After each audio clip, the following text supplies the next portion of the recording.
What is going on, Jerome's? Tonight is the night where the Vikings get the one. Or something like that. But your Minnesota Vikings have to take care of business tonight, Monday Night Football, as the heavily favored, the cat's ass, San Francisco 49ers waltz on into U.S. Bank Stadium, right to enter the House of Pain. Woo!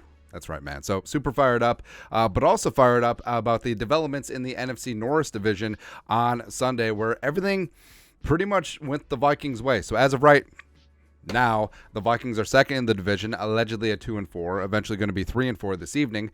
After the Lions lost, the Packers lost, and also the Bears won. What you get into? So, actually, starting off with the Bears. So the Crooked Chicago Bears, powered by 3 touchdowns by Devonta Foreman, which makes sense.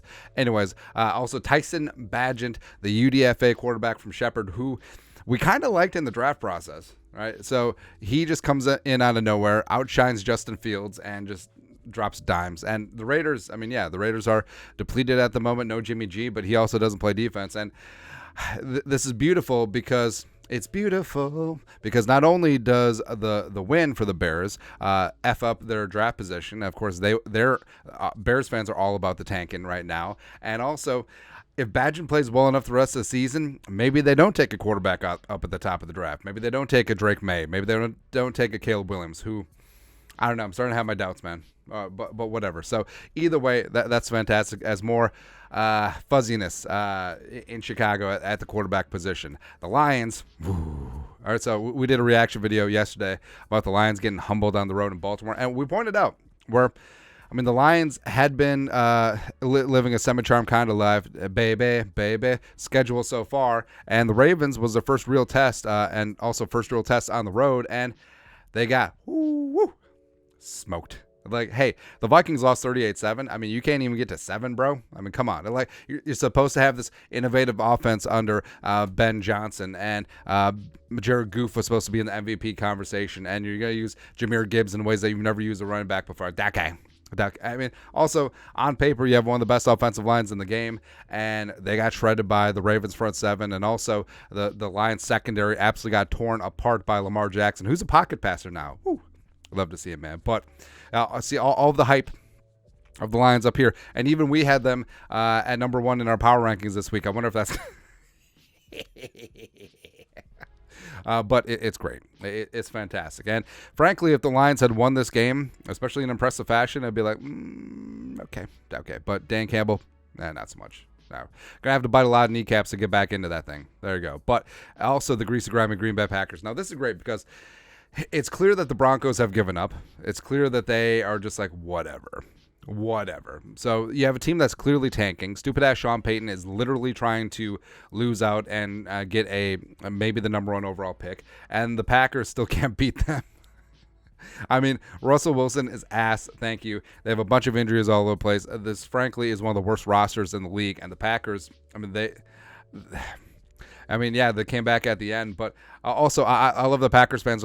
Hey, you know that Jordan Love touchdown where it was a deflection off of Dubs and it went to Reed, and it was like, that's why he's the MVP, please.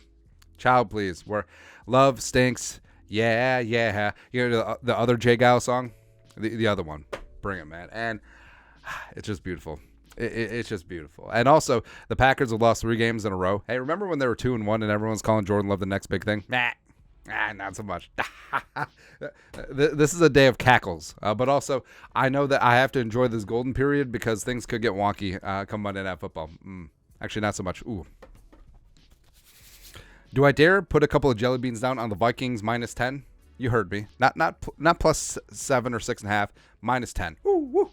Let's go, man. But also, the Vikings play at Lambeau next week. Green Bay is coming off of 3 straight losses, and it's looking good, man. All right, so the Lions, the Lions' schedule is still continuing to be cupcakes. So they host the Raiders, although Jimmy G may be back. Then they get their bye. They're out against the Chargers, and the Chargers, Hockenson, bro, do it for Iowa. It was right there, man. Then they host the Bears and the Packers. Cool. They're at the Saints. Whatever. At Chicago. They host Denver. Did they create a lab where this is the easiest schedule in NFL history until week 16? And then they got to play the Vikings twice in a row, and they play at Dallas, and hopefully Dallas will have their head out of their ass by then. Who knows? Who knows, man? Packers don't care. Chicago don't care. Basically, it just comes down to the Vikings and the Lions. But this is a beautiful day. This is a beautiful day because after the Vikings get a win against San Francisco 49ers, an actual impressive win, which the Lions do not have. Oh, but they beat the Chiefs. That's without Kelsey and Chris Jones. Great, man. After the Vikings beat the Niners, they're right back in this mother. And also, as the Lions are just withering on the vine, as the Vikings get stronger and stronger, they get more confidence in the offensive line. They get their ish together on defense in the front seven. And Justin frickin' Jefferson, the best wide receiver in the game, makes his return. Let's go. Let's go, baby. That's right. Anyways, let us know your thoughts and our thoughts in the comment section below. Subscribe for daily Vikings takes. Want to support the work? Put a little something in the Venmo. But till next time, Skol, production value.